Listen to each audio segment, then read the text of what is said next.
Ayan, so magandang hapon po mga ka-farm. Dahil po sa napakalabis na tindi ng init, ayan, so gumawa po ng paraan ang ating pong napakasipag na Freeman. Kaya sa kaway mo na. Ayan, dahil sabi ko sa kanya, kailangan natin magpatubig bago dumating yung ating pong pabaon process. Dahil nga po, dito po ito yung tuyo po ang lupa. Ayan, yan po yung ating water pump, number 2 po yan. Ayan, oo. So, dadalhin ko po kayo kung nasa po yung dulo nito mga ka-farm. So, napakahalaga po na meron tayong patubig. So, mula po kahapon hanggang ngayon, na nagpapatubig pa rin si Kuya Terso. At yun nga po, ito po ay kami pong water pump. Yan, ito po kayo. Tara. So, ito po yun. Tara, Kuya Terso, sa una ka. Yan. Siya po si Kuya Terso, siya po yung 10 years na tumigil bilang sprayman na na-encourage po natin na bumalik sa industriya.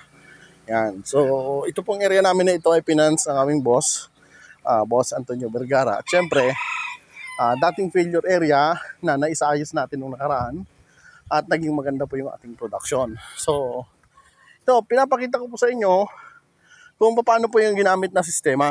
Yan. Pinagdungtong-dungtong yung hose. Yan, para makita nyo naman po. Yan. Ganyan po.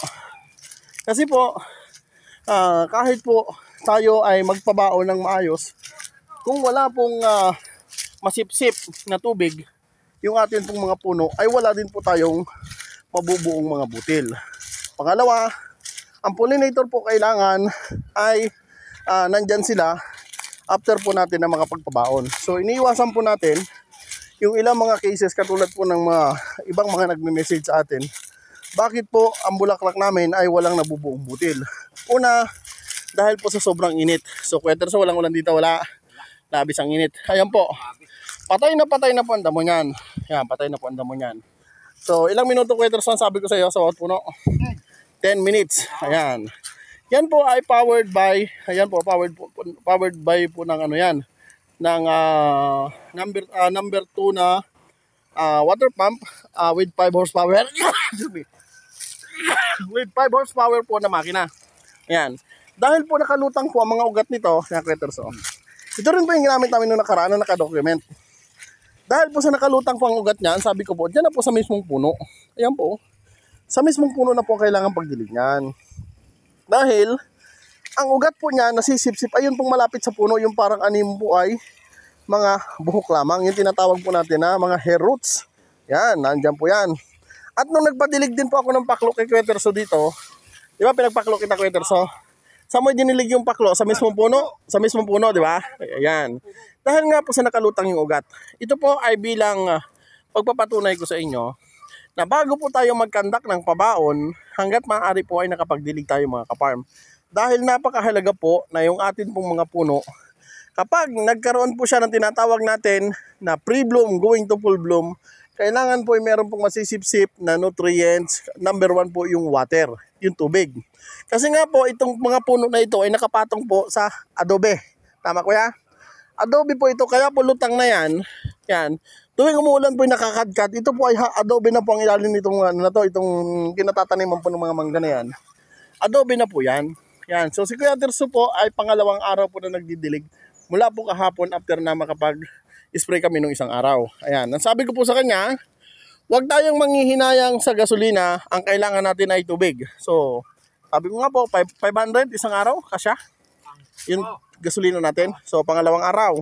So, ibig sabihin, kung aabot po kami hanggang bukas, 3 araw na magdidilig, gagastos po kami ng 1,500. Kung tayo naman po ay may mabubuong butil, magkano lang po yung 1,500 mga kaparm. At ang isa pa po dyan, kami po, kapag ito po ay nabuo ang butil, kami po ay mag-aabono dito. Katulad po ng mga ginagawa ko sa ibang mga area ko, lalo't ngayon po ay matindi ang init ng panahon, ako po ay nagpapaabono. Gumagamit po tayo ng 0060. So balik kapag ganitong matindi po ang init ng araw, gumagamit po tayo ng 25% po ng nitrogen. Which is ito po yung 2500 na ammonium chloride. Ayan. So, hindi po magiging absent yung elemento ng potassium at hindi rin po pwedeng mawala yung atin pong nitrogen mga kaparm. So una, disclaimer po sa lahat po ng may-ari ng Mingo Protocol. Kung ano man po yung mga itinuturo ko, ito po ay base lang sa akin pong sariling karanasan na ako po ay nagkaroon ng maayos po na resulta sa akin pong mga area.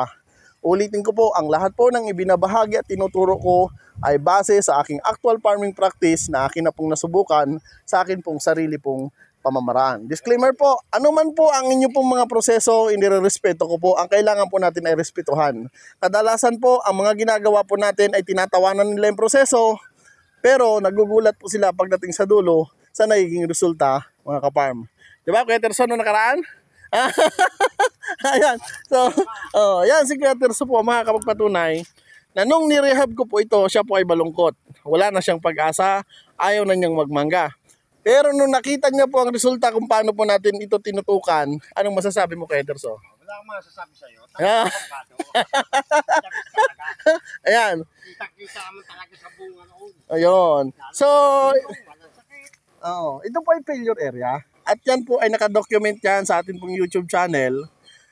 Ako po ay hindi babalik dito kung hindi po naging positibo ang resulta, mga kaparm. Pero ito po ay nagdaan po muna sa rehabilitation process. Tama, Kuya Terso? Ito po ay nagdaan sa rehabilitation process. Hindi po pwede na lahat ay maging instant ang proseso sa pagmamangga. Napakahalaga po na mayroon tayong maayos na sistemang ginagamit at ang akin pong itinuturo, ang Kaparm TV Mango Protocol, ayan po ay hindi drawing. Ito po ay tinuturo ko doon sa mga bagong nagsisimula pa lamang at doon po sa may mga alam na, ay irespeto na lang po natin yung makabagong paraan na amin pong ginagawa. At wala naman po ako mapapala dito. Kung ako man po ay magturo ng magturo, hindi naman po ako yayaman dito. Dahil ang akin lamang pong ibinabahagi yung akin pong kaalaman. So, salamat sa mga nakakaalala after harvest. At dun po sa mga exclusive client ko, yun pong mga binabayad nila sa akin as advisory fee. Yun po ay sa mga panahon na ako ay nagtuturo sa kanila na hindi naman po dapat magutom ang akin pong pamilya. Yan, shoutout pala sa misis ko dyan sa Oriental Mindoro. May 3 area kami dyan ngayon. Merong nag-fruit settings, merong second elongation at merong bud break. So, iba pa po yung demo ko ng mano-mano na pag-i-spray. So, ito po yung gamit namin nung nakaraan. Yan. Ito po yun. Yan. So, sa kasalukuyan po, ito po yung status ng ating bulaklak, mga kaparm. Yan. Ito po ay sa kasalukuyan ay second elongation. Ayan. So, ako po ay magpapabaon dito ay sa araw po ng linggo. 23 days, mga kaparm. Ayan. So, medyo medyo palubog na po yung araw. Ayan. Pinilit ko pong makarating po ng mas maaga. Ayan, dahil ako po ay galing pa po ng Quezon City, ay naibit po ako sa traffic. Ito po yung nag-second shot ako, na ginamitan ko po ito ng bupropisin. Ginamitan ko po ng isa pong uri po ng propanopause. Siyempre, ginamitan ko po ito ng isang uri po ng fungicide. Yun pong amin pong superstar. At syempre, ang foliar po natin ay si Wukosim. Ayan po, mga kaparm. Yan. Yan. Lagi ko pong sinasabi na ang atin pong mga ibinabahagi, ayan po yung sarili natin pong kaparaanan. Tandaan nyo po, once na may binago po tayo sa akin pong Mango Protocol at pinakailaman po natin kung ano po yung mga recommendation ko, meron at meron po yung pagbabago. Dahil ang Kaparm TV Mango Protocol po, kung sa bahay po yan po ay nakadesenyo na kung halimbawa po papalitan at meron tayong babaguhin, ay maaari pong magkaroon ng problema pagdating sa dulo, mga kaparm. So, kaya kung ako po ay magiging mango farming advisor ninyo, asahan nyo na po na hihilingin ko po sa inyo na sunurin ninyo ako ng 100% at para po mas maging maayos ang ating pong production at syempre, mas maging maayos po ang ating tandem, mga kaparm. Tandaan nyo po, sa naman pong uri ng pagsubok sa larangan ng pagmamangga, Kaparm TV po at your service. Sa abot po ng aking kakayanan, ako po ay handang magbahagi sa inyo ng akin lamang pong kakayanan. Muli, ako po ay hindi isang eksperto, ako din po ay hindi perpekto, pero pagdating sa mangga, ay hindi na po tayo bagito. So, shoutout muna, Kuya Terso. Batiin mo na yung mga kaparm natin. Ayan. So, shoutout kay Sir Antonio Vergara. Ayan. Shoutout sa Aiba Company. At syempre, shoutout sa Corteva AgriScience. Yan yung mga gagamitin natin dito. At syempre, shoutout din sa NS Organic Fertilizer. So, yan yung mga product na gagamitin natin dito. Abangan nyo lang po. At yan naman po ay lahat po ay ilalive mixing ko sa atin pong YouTube channel. Ayon nyo lang po munang panoorin. Huwag po muna ninyong gayahin at antayin nyo po yung resulta.